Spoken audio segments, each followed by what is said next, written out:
Hello, everybody. Welcome back to the Wings of Dawn update day. Woohoo! So, it's been a little while since we last did this. At least, wow, that long ago? Anyway, so here we go. Good morning, afternoon, and evening, everyone. It has been a while since a weekly update was posted last. Today, we are sharing another little bits of everything update. There's lots going on behind the sidelines, mostly to finish up the basics for the alpha so that it can be handed forward to the crowdfunding to backers to play later.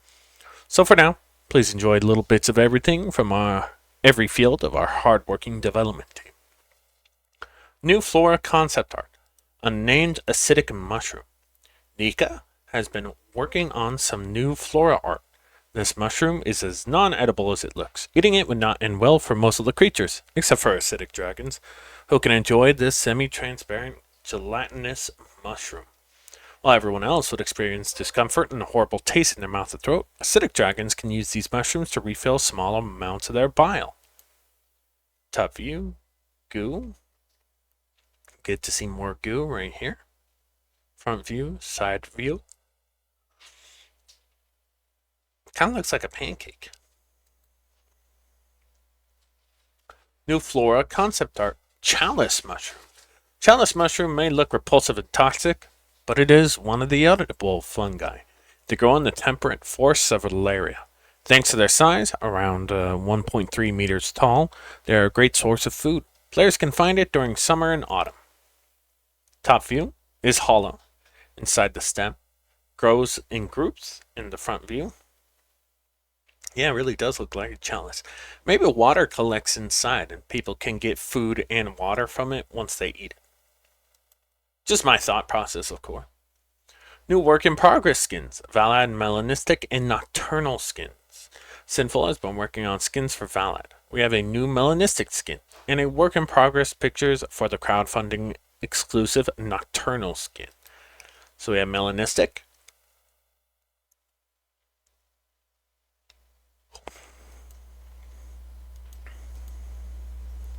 I love the brown colorations on the sides of the stripes right there. That's pretty cool. Like along here, this whole area. I love that. And you get to see the underside. Very beautiful. Very beautiful.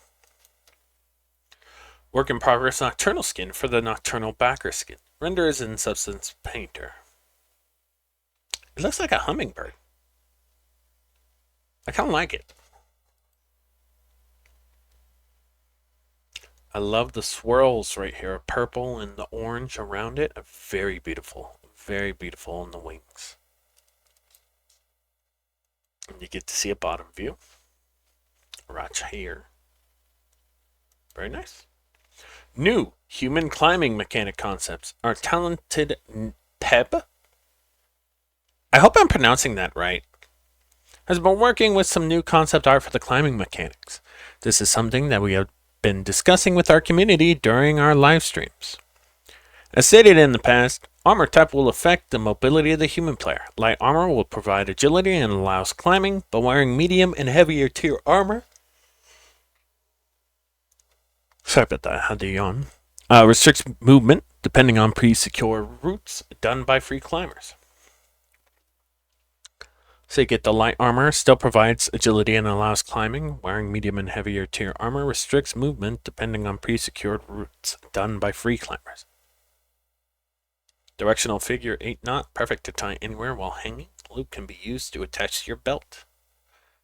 Wow, that's really cool.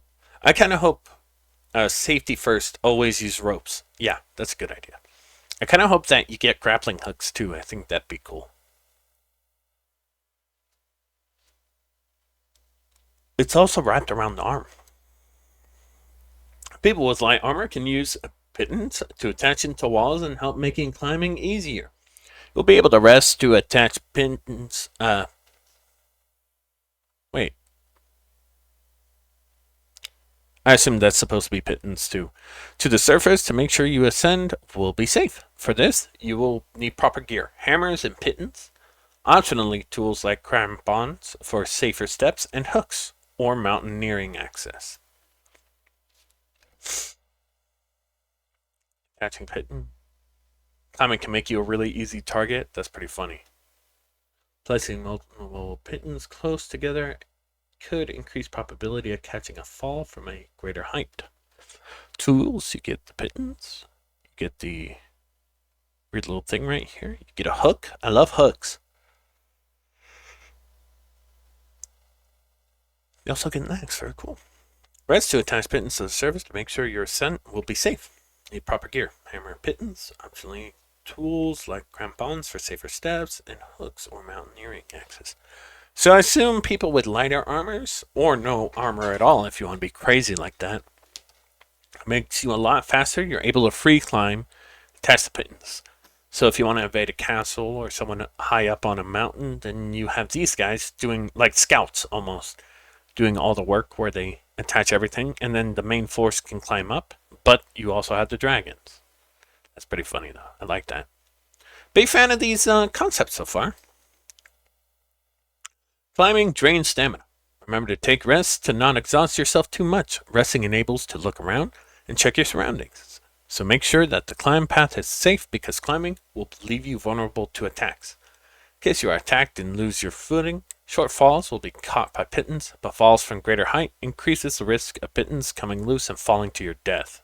Ooh. Coming loose, and then you get yeeted down. Climbing drains stamina.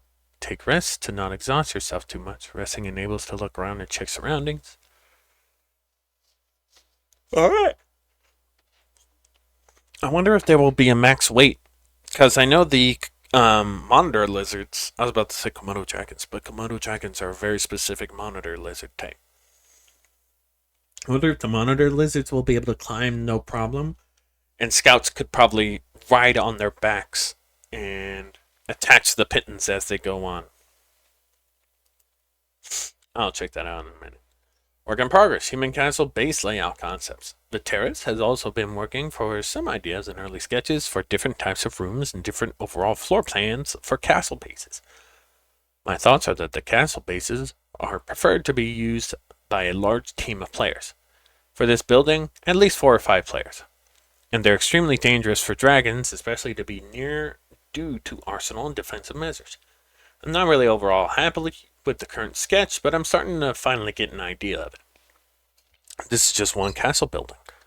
But I'm going to try to aim for an entire surrounding areas with fields and multiple buildings in the coming days, capable of housing even more players like entire kingdoms of 10 plus or so.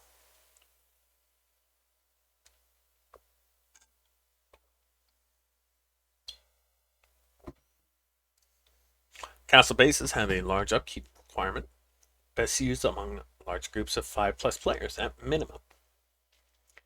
This base type is most notable for its highly defensive measures, making it a very dangerous type of base for any dragon to approach if heavily occupied. Each tower is large enough to hold a few players, but too many can block the view of those manning the ballista. Each tower features a ballista at the top, palisades. These do not come when initially claiming the base and must be constructed manually, so you gotta add these spikes. Tower is accessible by stairs. Same set of stairs could be used to reach second floor of the base, maybe? When claiming castle base for the first time, all ballistas are unusable until repaired with resources. So basically, when you take over a castle, you want to fix everything up. Each room would be able to be upgraded into certain types with different resources requirements for each. Example of room types: forge, faster smelting and crafting of certain items; kitchen, faster cooking if done in a room; storage, additional storage capacity; medical room, faster healing if sleeping in a room; and recreational or bedroom may be used to display trophies. Walls are accessible from the stairs of each tower, which can be armed with archers to shoot at dragons en masse. Very cool. Prototype human emote animations. Our human animator has been working and playing around with some emotes for humans as well, to help humans to socialize without the use of chat. These are starters for prototypes and testing. Here are some. Hello, a simple greeting for a fellow human.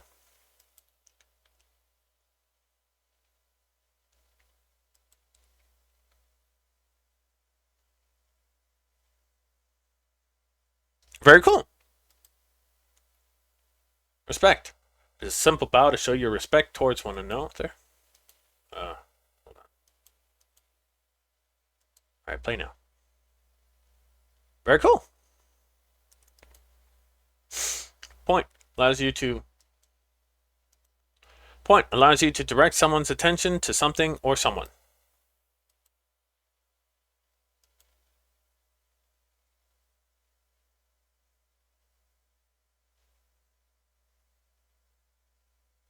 That's a long point. Bend the knee for the ruler or leader of your faction.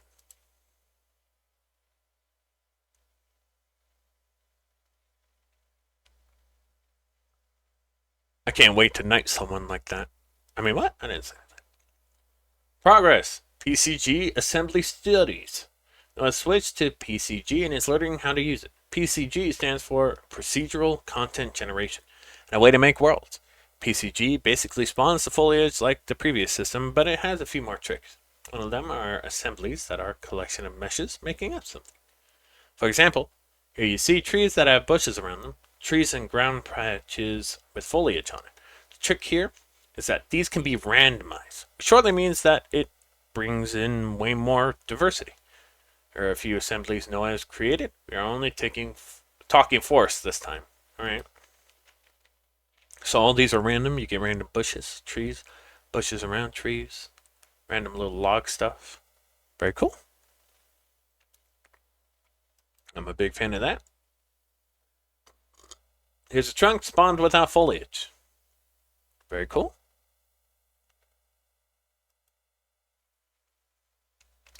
And after it, you find it with foliage.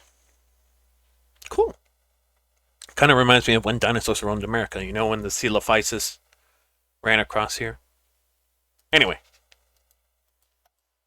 Dang it. Click it. The foliage on it has a % chance to appear, so e.g., when there are 20 foliage actors on it, you will most likely have a hard time finding exactly the same spawn. And after a few assemblies and test setups, the forest looked like this. Damn. That is really good looking.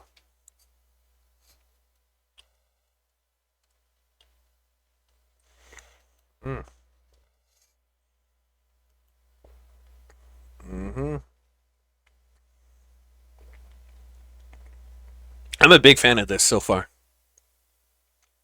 Looks pretty good.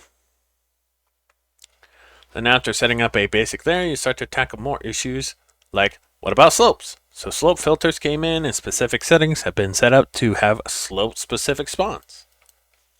So basically, these branches, they'd be messed up. The rocks and all the trees, right? They'd be messed up. But now that you have the slope tool, it actually works. So it actually looks like natural ground.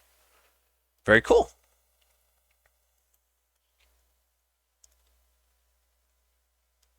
As you can tell, pretty, what's the word? It's very beautiful. It is. I'm a big fan of this bush right here, actually, in the rock coloration. I love when moss and lichen and stuff are growing on rocks. That's pretty cool. And after a while, you start looking into a forest that is way more procedural and random than before. Very beautiful looking.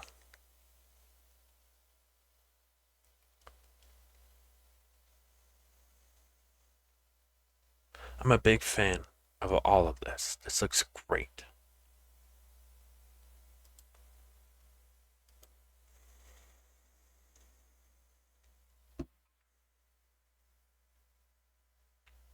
It does look way more natural now.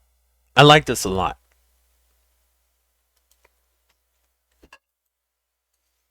Sorry if you hear noise in the background, it's my water bottle. I'm thirsty.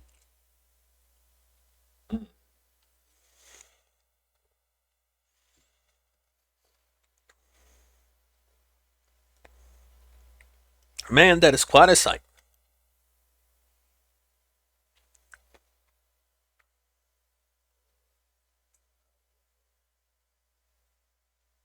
I'm a big fan. Oh my god.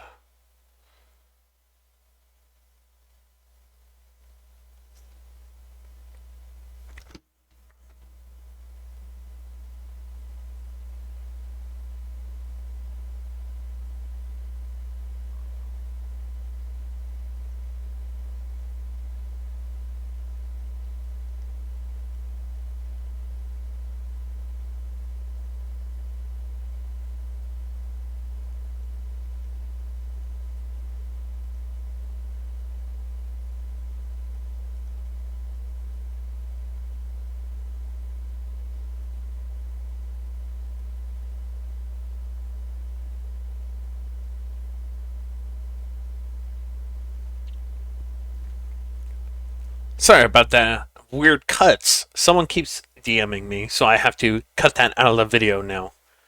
Alright, so here we go. Wow, look at this log. It's a really beautiful log, actually.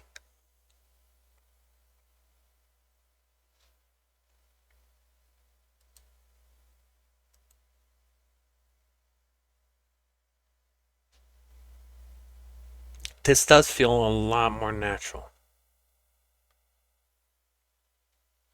I'm a big fan of this. Okay, progression. Senior Programmer's Notes. And here are some notes on progression from our senior programmer. Hey all, I've been working on upgrading our engine from Unreal Engine 5.6 and all our plugins before pushing out the codebase refactor, for the entire team in P4. I've been focusing on making this upcoming change list as non-destructive as possible for everyone else, with the existing BP classes still existing but being moved to a clearly deprecated, outdated folder for now as a reference of our demo content as I continue working on getting our new classes to feature parity in C++. While the engine upgrade is updating to using the new motion matching setup for our humans that is multiplayer ready, thanks to Epic's new support that released with an updated version of the game animation sample project. I'm also starting to set up support for the new Iris networking framework,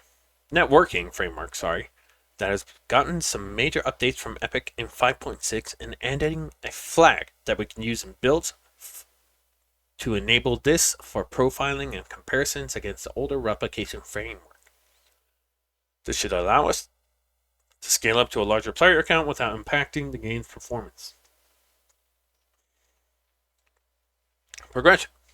Icy Crown Retopo progress. Sadek has been working hard on finishing the Icy Crown's Retopo. It is almost complete. Just needs toes, teeth, tongue, eyes, and fur, and spikes for customizing.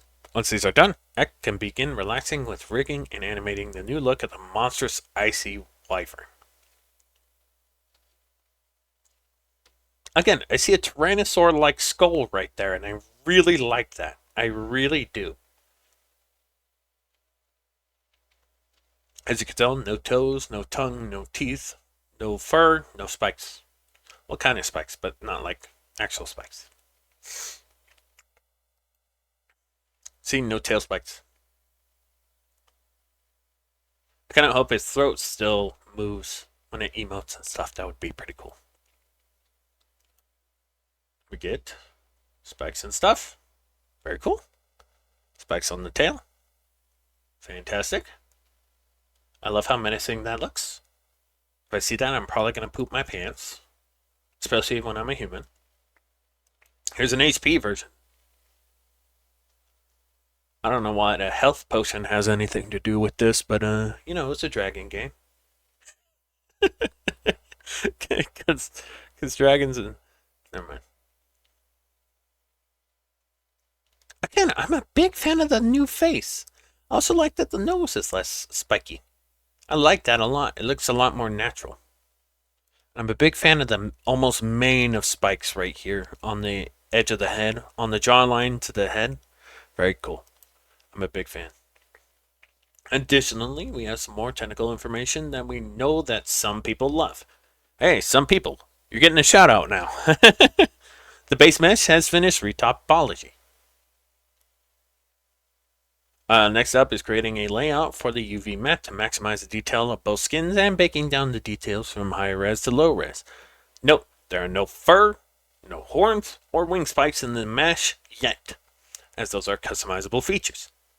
They will have to be separate meshes to allow for different looks you can choose between. This low poly mesh went from over 80 million polygons to just 36K. That's even below our estimated range of 40K and above. This will ensure the model has a great silhouette, preserving all the important details and shapes while maintaining excellent in-game performance. So basically, this guy was way too detailed, and then they got it down to a very good count of polygons. Very good. Okay, the base mesh is done, fellas. The retopology hell is over, and Icy will get textures next. Just correcting Chad's previous post. Thanks to all our Patreon supporters. As always, we have to give a shout out to our generous patrons at Patreon. There are now over 3,575 of you. Despite our crowdfunding still open for late arrivals, the place has been growing with some new patrons. Where do you all keep coming from? Truly, thank you all. We wish to share our never-ending gratitude with you, and we cannot thank you enough. We give our patrons updates every 2 days roughly and allow them to see sneak peeks or behind the scenes, as well as occasional mini comics created by yours truly. So if you do join the Patreon, you actually get to see all the behind the scenes stuff, such as specific animals, specific animations, specific sounds, and stuff like that. But of course, you also see these every week, so you're not pressured. Well, not every week, because they're working on the game right now, like heavy work. So every few weeks you'll see it. But as you can tell, a lot of good stuff coming out. A lot of good stuff. But you are not pressured to join the Patreon. If you don't want to join the Patreon, perfectly fine. You're shown this stuff anyway, just at a later date.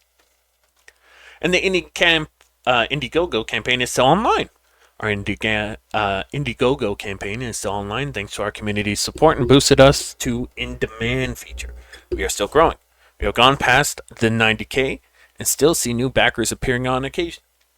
Again, thank you all for your overwhelming and continuous support. Damn, 90K! Damn! That's a lot of moolah. So, what do I think of the new update? It is wonderful. We got to see some animations. We got to see new fungal types. We got to see dragons. We saw a little bit of everything. Most excitingly, we got to see the climbing mechanic that they planned for. So, of course, not everything is fixed. They're still working on the game, hard at work. The Kickstarter probably won't be out until next year, or perhaps the year after that, depending on how well it goes. Hopefully next year. But as you can tell, I'm pretty excited. I want this game to succeed. And it looks like it's doing a lot of great stuff. So, hope you guys enjoyed the video. Hope you enjoyed the new update for the Wings of Dawn. If you are curious about the game, there will be descriptions. Links to the Discord, to their YouTube, to their Steam page. All that different stuff will be in the description. So, feel free to look at all of those. But I hope you guys had a wonderful day, night, whatever. Hope you had a wonderful time just hanging out with me while we look at all this different stuff. And I'll catch you in the next one. Oh, before we continue on, of course, there is going to be more probably different content. Not Wings of Dawn, obviously, because they're working on the game right now. I don't think there's a playable version even for the Patreon guys. So at the moment, we're not able to do anything new, so to speak, but it's totally fine. But yeah, we're just gonna vibe, you know. So let us just get the heck out of here. Oh, and if there's anything that you guys liked or are excited for, feel free to comment down in the section below. I really enjoy reading your guys' comments. I know everybody just like kind of forgets that's a thing for some reason, or just sends whatever. So if there's something you want me to change, I'll look in the comments. If there's something you're excited for in the Discord or in the game in general, feel free to leave it down in the comments as well. And I hope you guys had a good one. Peace.